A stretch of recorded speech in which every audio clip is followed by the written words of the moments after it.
Buenos días familia, bienvenidos una vez más, otro domingo en el que tenemos la oportunidad de llegar hasta tu hogar y recuerda, Iglesia en línea es un tiempo donde no solamente le damos a Dios lo mejor de nosotros en nuestra alabanza, sino también podemos escuchar su consejo.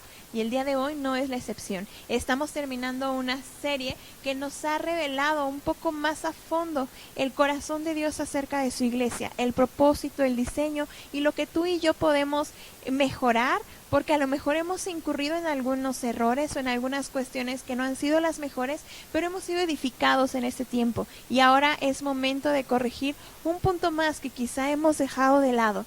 Y es precisamente el tema de este domingo, es la iglesia inmutable. ¿Qué te parece si para comenzar hacemos una oración y que Dios hable a nuestras vidas? Tenemos tanto que recibir que es momento de disponernos para hacerlo. Cierra tus ojos ahí donde estás para que no pierdas concentración. Gracias, Señor, por tu amor, por tu fidelidad, porque hoy podemos recibir de ti. Te rogamos que seas tú hablando a nuestras vidas, que uses mi vida también para poder traer tu palabra, lo que ha nacido en tu corazón, y que podamos todos también recibir para dar. En el nombre de Jesús. Amén.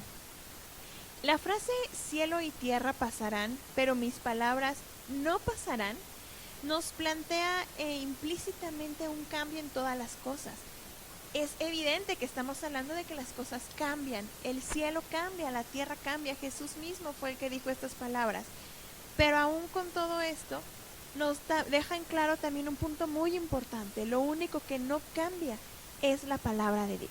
De ahí en fuera las cosas simplemente están en constante movimiento y es algo que no podemos evitar. Te aseguro que si das un vistazo hace 5 años o hace 10, no eres la misma persona que en ese entonces. Es más, me preocuparía que así fuera, porque evidentemente habría un problema de fondo. Todos crecemos, maduramos y cambiamos. La iglesia no es la excepción.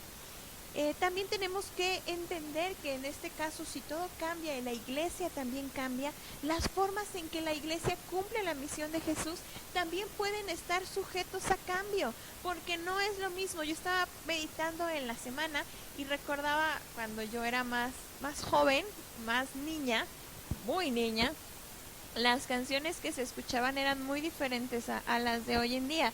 Y yo recuerdo que había algunos creyentes que si escuchaban la batería tocar en la alabanza, se sentían sumamente alterados e incluso algunos tenían temor de hacerlo por no romper con aquello que Dios estaba de acuerdo, por no incomodar a Dios. Y yo recuerdo que en aquel entonces, cuando algunos empezaban a incursionar en este ministerio tan hermoso que es la alabanza, pero en otras formas, en otros formatos, las cosas empezaron a ser como diferentes y había gente que se resistía e incluso juzgaba las nuevas formas de hacerlo. Pero con el tiempo nos fuimos dando cuenta que Dios estaba aprobando este tipo de alabanza, más movida. Dejamos de lado los himnarios, no porque sean malos, hay iglesias que lo siguen haciendo y de verdad es algo muy bonito, pero estamos hablando de que algunas otras decidieron adoptar algunos otros cambios y pudieron alcanzar a las personas en esta manera, y fue mutando algunas de las formas en las que nosotros hacíamos iglesia. Y lo vemos en la Biblia, claro que sí. Por ejemplo, vemos que el tabernáculo de Moisés no es el mismo en estructura y funcionamiento que el tabernáculo de David. O vemos también que los primeros cristianos no replicaron las sinagogas en todas las nuevas iglesias que se levantaron en Asia y el norte de África, sino implantaron nuevas formas también de reunirse para buscar a Dios. ¿Y qué hay de aquello que el mismo Pablo enseñó acerca de no imponer las formas judías a los gentiles que también se estaban convirtiendo y que estaban conociendo a Jesús en otros lugares? Cuando esto se quería llevar a cabo, dijo Pablo: momento, esto no va así. Podemos empezar a diferenciar entre nuestras normas y las normas de Dios, que son cosas que a veces nos cuesta trabajo. Nuestras normas, me refiero a las cosas en cómo lo hacemos, en reglas que nosotros hemos puesto para que la iglesia funcione. Y bien, entiéndeme, no es que ellas sean buenas o malas, sino que si sobreponemos esas normas a todo lo demás, podemos caer en alguno de los supuestos que vimos en la predicación del domingo pasado, en poner las reglas y las normas por encima aún de lo que Dios quiere hacer. Justamente en esto hay un punto clave que quiero resaltar. Los cambios en las escrituras, en la Biblia, no solamente fueron permitidos por Dios, de los que te estoy hablando, incluso fueron promovidos por Él mismo, con la condicionante de que estos jamás debían contradecir sus principios, sus normas, su palabra, porque recuerda cuál es la frase que acabamos de iniciar en momentos atrás. Cielo y tierra pasarán, pero mis palabras no pasarán. Y esto nos denota que la Biblia, sus principios y lo que Dios nos ha dejado no cambia y no va a cambiar porque tú y yo hagamos las cosas diferentes. Pero algo es cierto, las formas no cambian el fondo. El fondo es el mismo, la estructura es el mismo, las columnas es exactamente las mismas que han sostenido y sustentado nuestra fe durante tantos años, porque Dios mismo las puso. Pero quizá podemos cambiar algunas cosas que no deshonran ni desafían la voluntad de Dios. En la Biblia nos muestra ejemplos de cómo algunas personas hicieron cambios y fracasaron. Sí, también, porque no consultaron a Dios, no entraron dentro de estos parámetros. Y por ejemplo, vemos al rey Jeroboam, que quiso impedir que el pueblo siguiera yendo al templo porque entraba en otro reino. Fue cuando el reino de Israel se dividió. Te invito a que leas esta historia tan interesante del pueblo de Israel. Y dice que finalmente, para evitar que el pueblo fuera al otro reino, que cruzara al templo a adorar a Dios, entonces les dijo, pues no vaya a ser que los convenzan y después me meten problemas, construyeles aquí donde adorar y de paso métele unos becerros así como Aarón. Y empezó a meter idolatría, y entonces estos cambios que sí él pretendía cambiar el fondo, la estructura, llevaron a pique no solo su vida y su familia, sino de aquellos que lo siguieron. Hay cambios que evidentemente debemos evitar, pero estos tienen en común que corrompen la voluntad de Dios y al final de cuentas terminan en decadencia y muerte, pero no así con los cambios que Dios motiva.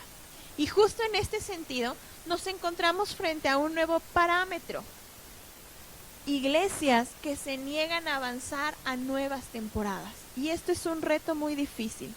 ¿Saben qué? No podemos juzgarlo.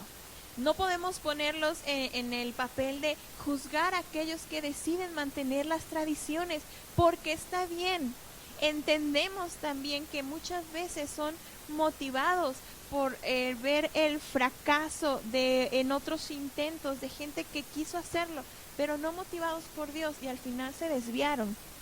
En un mundo donde todo puede ser relativo y todo está cambiando para acomodarlo a tu conveniencia, entendemos que las personas muchas veces prefieran mantener en el mismo parámetro, en el mismo sentir, el fluir de la iglesia. Pero no quiere decir que porque otros hayan fracasado, tú y yo nos cerremos la oportunidad de seguir la dirección de Dios en un nuevo horizonte. Siempre y cuando Dios promueva los cambios, será bueno. Siempre y cuando también recordemos que su voluntad no cambia. Las formas es lo único que se transforma. Y de esto vamos a hablar, no de una iglesia inmutable. El único inmutable es Dios. Y la iglesia camina y se transforma de acuerdo a la voluntad de Dios. Y entonces podemos florecer como la palmera. Pero esto lo vamos a ver a lo largo de esta meditación. Vamos punto por punto. Y el primero de ellos es necesidad. Esta palabra es clave porque quizá todo parte del hecho de que cambiar no es un abanico de opciones en muchos sentidos, sino es una necesidad real para no morir en el intento. ¿Te imaginas que una oruga coma todo el tiempo y que nunca pase por una metamorfosis para convertirse en mariposa? Yo creo que se moriría indigesta. Nunca alcanzaría su propósito y su diseño original. Necesitamos el cambio y esa es la verdad. Me encantaría leerte una cita que está también en el libro de Samuel. Me puedes seguir en pantalla o puedes ir por tu Biblia y buscarla junto conmigo. Se encuentra en el primer libro de Samuel, capítulo 10. Te voy a leer algunos versículos, principalmente el 1, el 6 y del 7 al 9. Dice: tomando entonces Samuel una redoma de aceite, la derramó sobre su cabeza y lo besó y le dijo: ¿no te ha ungido Jehová por príncipe sobre su pueblo Israel? Entonces el Espíritu de Jehová vendrá sobre ti con poder y profetizarás con ellos y serás mudado en otro hombre. Y cuando te hayan sucedido estas señales, haz lo que te viniere a la mano, porque Dios está contigo. Aconteció luego que al volver él la espalda para apartarse de Samuel, le mudó Dios su corazón. Y todas estas señales acontecieron en aquel día. Le mudó Dios su corazón. ¿El cambio es necesario? Sí, es imprescindible. Pero necesitas cerciorarte que es Dios el que te está motivando. Y necesitas recordar que si Dios es el que promueve, también Dios es el que respalda y va contigo. Y sobre todo, esto puede implicar un cambio estructural, hablando de tus ideas, tu mente, cómo ves tú el mundo, no en los principios, sino en lo que tú creías que sabías. Llega el momento en que tienes que saber cuándo es tiempo de desaprender para volver a aprender. Cuando Dios te motiva a ello, tienes que identificar cuál es el momento de examinar la situación y de decir: Dios, ¿qué es lo que quieres para esta temporada? Y hacerlo. Si no lo haces, quizá no pase nada súper mega hiper catastrófico, pero sí hay una buena probabilidad de que no alcances el propósito para el cual Dios te diseñó. A veces, para hacer lo que Dios te ha mandado, necesitas mudar el corazón, tal como le pasó a Saúl. Y lo mismo pasa con cualquier cambio. Tienes que diferenciar entre lo necesario y lo irreemplazable. Hay cosas que son necesarias, pero recuerda, muchas necesidades se crean por otras necesidades. Pero lo irreemplazable lo sigue siendo, sea cual sea la temporada.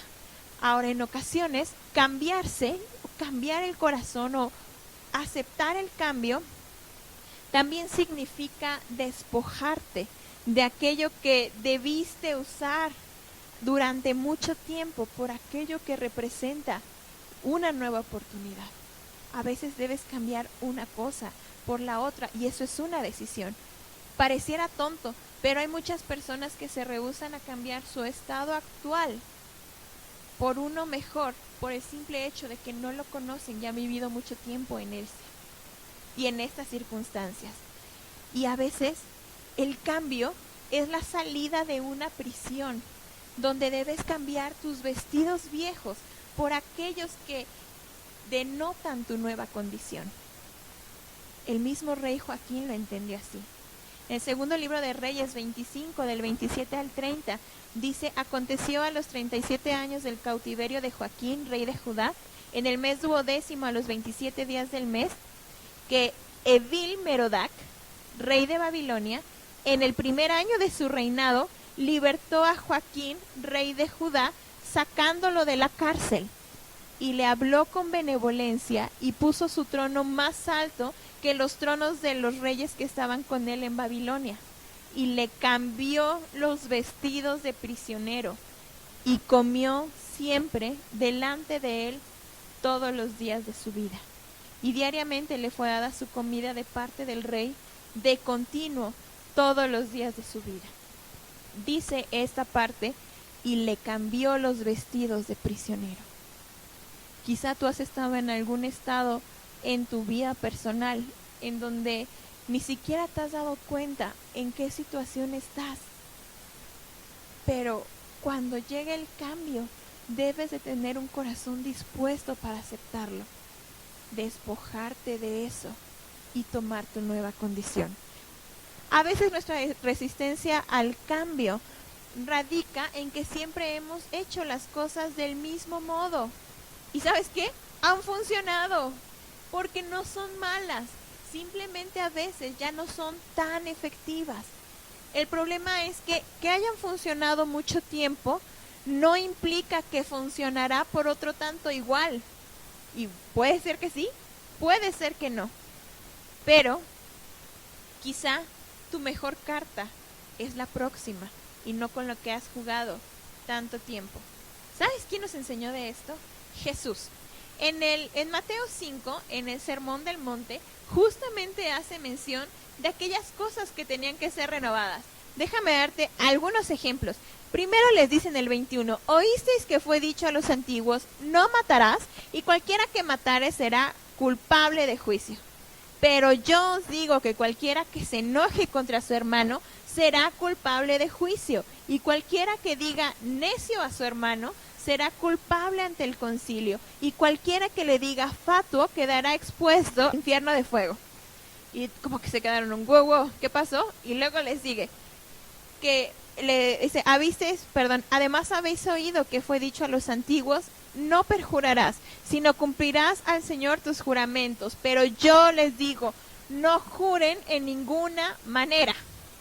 Y después insiste con los ejemplos. Tiene uno más cuando dice, oísteis que fue dicho ojo por ojo y diente por diente. Pero yo te digo, no devuelvas mal por mal. ¿Qué está diciendo Jesús? ¿Que él quería cambiar la ley? Nada hay más alejado de la realidad. Por supuesto que no. Él mismo aclara en ese mismo capítulo, en el versículo 17, yo no he venido a eliminar la ley, sino a cumplirla. Jesús vino a cumplir la ley. Entonces, ¿por qué estaba diciendo que las cosas debían cambiar? Bueno, porque en realidad estaba denotando que el sistema atacaba a los hechos, pero Dios mira el corazón. Y aquello que se había hecho por tanto tiempo de cierta manera ya no era suficiente para demostrar lo que Jesús estaba trayendo ahora al traer su reino a nosotros.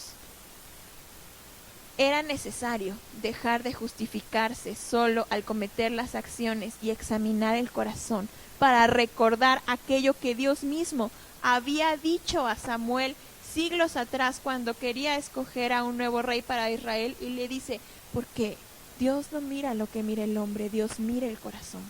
Y fue justo eso lo que Jesús les estaba trayendo. Es momento de recordar que Dios no pasa por alto las cosas y que a veces trae cambios, aún a lo que se ha hecho así desde hace tanto tiempo, porque simplemente quiere llevarnos en otra dirección, siempre dentro de su voluntad. Vino nuevo en odres nuevos es la segunda parte de este tema. Y en Mateo 9, 16 y 17 Jesús lo deja tan claro. Dice, nadie pone un remiendo viejo en un vestido nuevo, porque entonces el remiendo se tira y el vestido también. Y también dice, nadie echa vino nuevo en odres viejos, porque se pierden los dos. Y Jesús hace referencia a algo tan simple y tan normal. Si las estaciones cambian, si las temporadas se renuevan, si los ciclos mudan, no podemos pretender que la iglesia sea estática. La iglesia de Cristo es un cuerpo. Él mismo nos lo ha enseñado. Somos un cuerpo, un organismo que tiene vida. Y no podemos asumir que va a permanecer igual por los siglos de los siglos. La iglesia ha cambiado, pero sigue siendo la novia de Jesús. Sigue siendo un cuerpo que funciona a su servicio, y el que la sigue gobernando es Cristo, y esto no cambia. Y la cabeza sigue dictando los parámetros de lo que es pecado y de lo que está mal, y esos principios no cambian. Pero sí la manera en cómo nos movemos para cumplir el propósito del reino. ¿Por qué nos resistimos al cambio? Porque no es fácil y muchos han fracasado en el intento. El fracaso produce temor a repetir aquellos errores que llevaron al desastre a otros, y este mismo temor es el que nos limita y nos detiene a hacer lo propio, a hacer los cambios en nosotros. Y es natural. La verdad es que es muy natural. Y esto pasa aún con muchas iglesias y que han decidido resistirse al cambio. Por eso no podemos juzgarlas, porque tienen una sana motivación en el sentido, no queremos corromper la voluntad de Dios. No queremos desviarnos, no queremos caer en el desastre y desafiar aquellos principios divinos, que esos sí son inmutables. Y la verdad es que entendemos que eso pasa, tristemente, porque sí hay iglesias o creyentes que queriendo implantar algo nuevo han desviado el propósito, porque Dios no motivaba ese cambio. Eso ha pasado siempre, eso es historia vieja y también vigente. Apocalipsis 2 ya nos habla de eso. Si tú lees el mensaje a la iglesia en Pérgamo, Jesús les dice finalmente esto. Me gustaría leérselo rapidísimo para ya ir cerrando este punto. Y escribe al ángel de la iglesia en Pérgamo, el que tiene la espada aguda de 2 filos, dice esto: yo conozco tus obras y dónde moras, donde está el trono de Satanás, pero retienes mi nombre y no has negado mi fe, ni aun en los días en que Antipas, mi testigo fiel, fue muerto entre vosotros, donde mora Satanás. Pero tengo unas pocas cosas contra ti, que tienes ahí a los que retienen la doctrina de Balaam, que enseñaba a Balac a poner tropiezo ante los hijos de Israel. Y el 15 dice, y también tienes a los que retienen la doctrina de los Nicolaitas, la que yo aborrezco. Por tanto, arrepiéntete, pues si no, vendré a ti pronto y pelearé contra ellos con la espada de mi boca. Definitivamente hay cosas que Dios no va a tolerar. Y ese es el punto clave. Aquello que Dios no tolera hoy, no lo hará mañana, no lo hará pasado y no lo hizo ayer. Y debemos cuidar que siempre Dios motive el cambio para no desafiar sus principios. Pero el temor a hacerlo y por eso no intentar aquello que Dios sí está motivando es casi el mismo error. Porque entonces te estancas y entonces el agua que no fluye a veces se pudre. Y es un gran peligro. Al final puedes acabar destruyendo eso mismo que no está fluyendo, eso mismo que no está yendo en la dirección. Y se puede corromper algo tan hermoso que Dios está haciendo. ¿Cómo entender entonces el punto? ¿Cómo saber cuándo sí cambiar y cuándo no cambiar? ¿Cómo saber entonces cuál es el punto de partida de aquello que Dios sí está de acuerdo y sí promueve? ¿Y cuál es aquello con lo que no? ¿Qué es aquello que desafía su voluntad? Y es justo el último punto del que te quiero hablar. Hombres entendidos en los tiempos. Hombres y mujeres entendidos en los tiempos. El primer libro de Crónicas, capítulo 12, versículo 32, destaca a los hijos de Isaacar.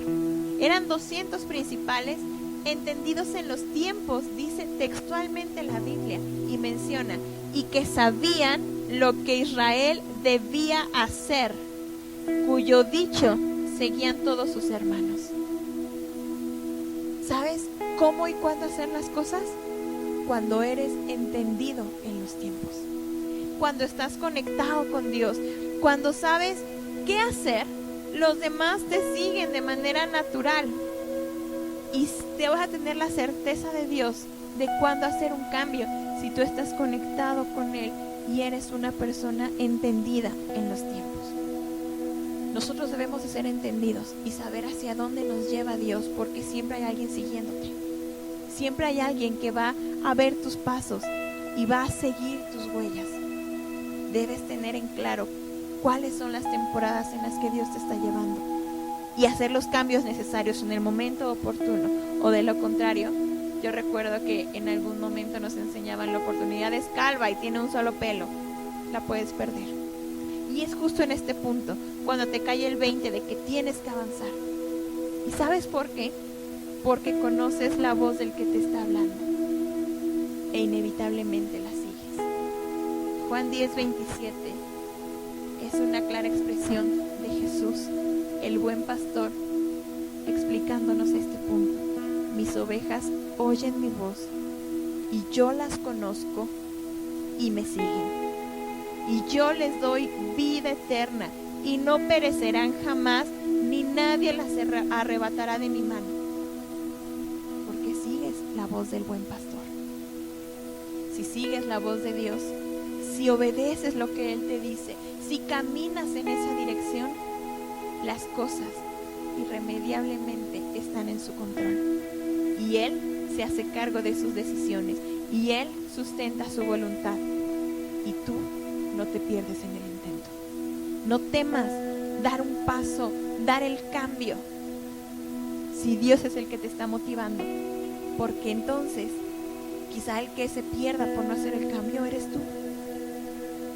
Y si Dios te está guiando a hacer algo diferente, ten un corazón dispuesto para desaprender y volver a aprender. ¿Qué te parece si ahí donde estás dices: Dios, la nueva temporada y el nuevo cambio, quiero hacerlo?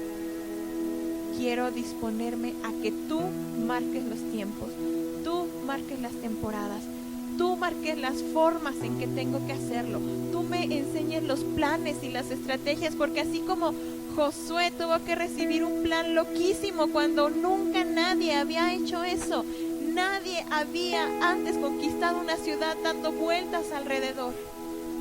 A él le tocó ser el primero y por obedecer tuvo una victoria. Enséñame a ser entendido en los tiempos y líbranos de juzgar a aquellos que piensen diferente, porque queremos seguir tu voz y queremos honrarte con nuestras decisiones.